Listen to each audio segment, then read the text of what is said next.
Hi, it's Mickey. I'm gonna go over one of the most, not if the most important part of your application, the statement of purpose. So if you haven't already, please go check out my previous video about the application process. I go over the application window, all your necessary documents, how to fill out the application form if you still don't know how to do that, and some extra advice.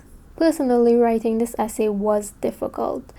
I was not given a clear structure to follow, and coming out of school where you have abundance of references and examples of what essay you need to write and how to write it, having so much freedom to write is really nice, but also very daunting. The only real requirement is that it must be 2 pages max.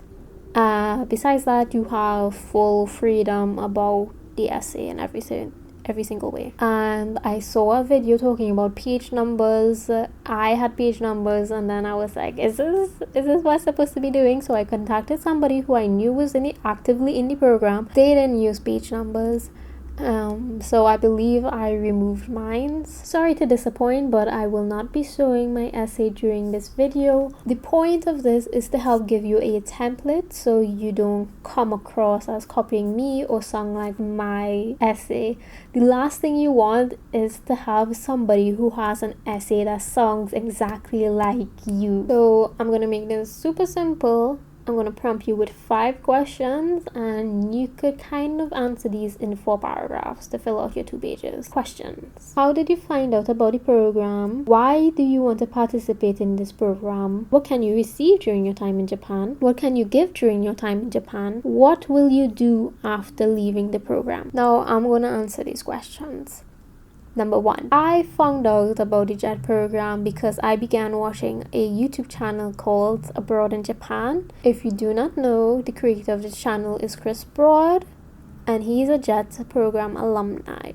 So his earlier content was focused about that, and yeah, that's how I found out about the program. 2, personally, I like the additional focus on cultural exchange. I want to go out, I want to learn, I want to explore. And so I am grateful that the JET program encourages that. Question 3 is heavily related to question 2. I want to experience the country's culture. So that is what I want to receive. Number 4, what am I giving? I'm going over as a teacher. I want to impact my students. Number 5, I did a double major in film production and film studies. So I wrote about wanting to pursue a master's in screenwriting. So that is the structure I used, and I got through to the interview phase. Now I'm going to impart my special advice.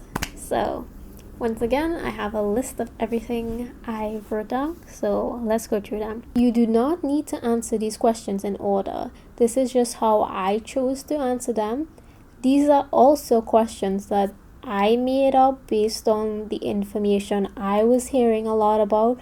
So you feel free to make up your own questions, add things, take out things. The embassy does not prompt these questions. I used a simple title, basically my name, statement of purpose. I always included titles for my essays in university, so it made sense to just add a title. I don't know if people do this or not, but that's just what I did. All the examples I saw online did not have titles, so maybe like how I found out about it from Abroad in Japan, maybe you found out about this program from me. Feel free to include me in your essay. I cannot guarantee that is brownie points to be like, oh, I learned from another Trinidad alumni, but if you do, please comment down below. That would be really funny and make my day. Please be honest. Do not embellish your essay with things that you have not done or life experience you do not have. There is a lot of people who talk about in videos like they studied in Japan for a year, they had a foreign teacher, and they were like, wow, the JET program is so nice. I did not have those experiences. I wrote about my life. Do not make up scenarios. They will find out. They will know if you're lying. They have reference letters. They're doing a background check.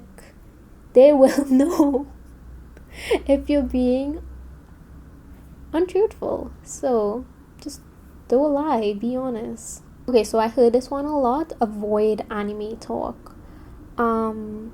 That isn't to say like anime is taboo and don't ever reference a name of an anime, because for me, I referenced I used to watch Pokemon when I was younger, and that is what led me to discovering more Japanese media.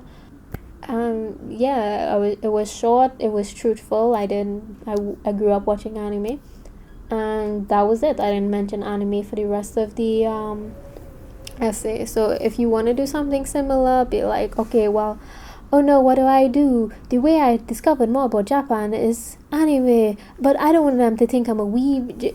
It's okay, just don't go on a tangent, keep it good. Do not overpromise in your essay. It is all well and good to be like, I'm gonna travel the whole of Japan, and I'm gonna befriend everyone that I meet, and I'm gonna be a samurai, and I'm gonna create sushi, and I'm gonna change the world. No, it is better to say that you have like 3 achievable things that's going on. So I'm gonna read an exact excerpt from my essay. So here it is. Yeah. Whether it be learning new Japanese customs, participating in festivals, or simply learning the city's dialect, I'm eager to immerse myself into Japanese society. Okay, so let's break that down a little bit.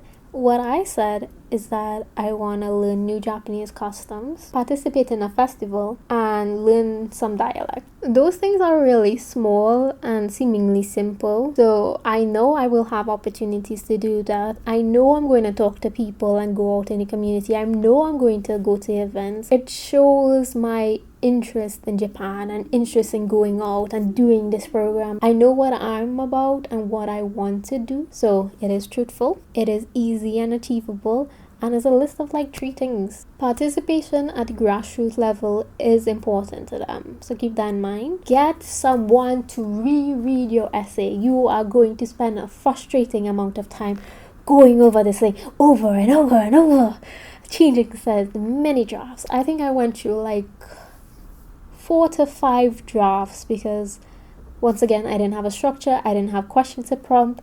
I was just like being like, okay, this doesn't sound right, this doesn't sound right, this doesn't sound right. So this is my personal formula of how to have a nice flow in my essay. This is what I discovered for myself, and you also want somebody to reread it because you need a fresh set of eyes. You need to know if your stuff making sense, if you're going on a tangent. You need other people. Make every sentence count.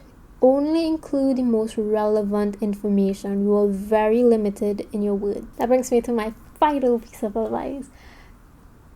Go watch other people's videos. Go read articles. There are people who will post their entire essay, and they're not from Trinidad. I didn't see anybody from Trinidad do that. Like in this video, I know this video would have been so helpful to me just to have the structure alone. I really hope this is helpful to at least like one person out there. Thank you so much for watching. That brings me to the end of this video, and hopefully I see you in my next one where I go over the interview process. So